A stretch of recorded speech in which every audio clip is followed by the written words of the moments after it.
Welcome to today's Eagle blogging video, which is about WordPress migration overview, where I'll show you two options you can choose from.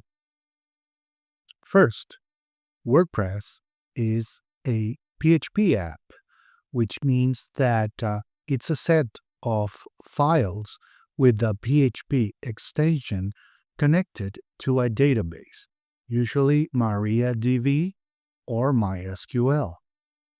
And WordPress, it's like any other PHP app. Also, it's a very popular one, usually included in most popular web hosts today, if not all. There's more than one way to make a migration. In this case, I'll show you two of them. Let's start with the first one.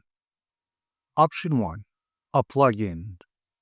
Basically, you make a local install. You then replicate your setup and import the post and pages you previously exported. What do I mean by this? You have your main WordPress website where you install the plugin, then you export through the plugin the assets you need to backup, such as posts and pages. Now, with your destination WordPress install, you, through the same plugin, import these files, which will basically migrate these into your new setup. And it's really genius. And that's it. But there's a warning. There's an extra cost to hiring or buying the plugins, and you should be well aware of it. And you should also make tests beforehand to know everything will work all right. Now let's go to option number 2, a traditional migration. You first download your files through FTP and makes a database dump. Now you connect through a software through the FTP protocol and do a backup, a local backup of these files.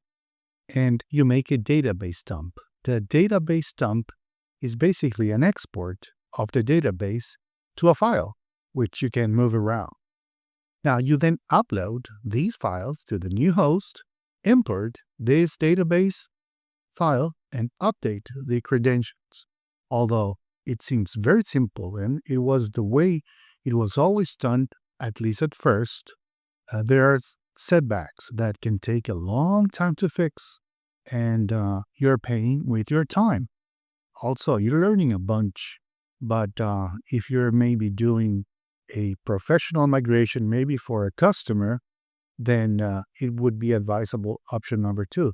But if you know what you're doing, then option number 2 can be beating, because you can then automate a few parts of it if you do it often. My advice, any of these options work, but option number 2 can be the fastest or the slowest at the same time. Database prefixes, weird variables, unexpected errors, etc. So maybe option number 2 should be your go-to. Take your time, because not all hosts are created equal. This is especially important if you're working with a web host provider for the first time, and a migration should be given enough time to be worked with. So you should plan accordingly. Now that's it. Don't forget to like, subscribe, and comment.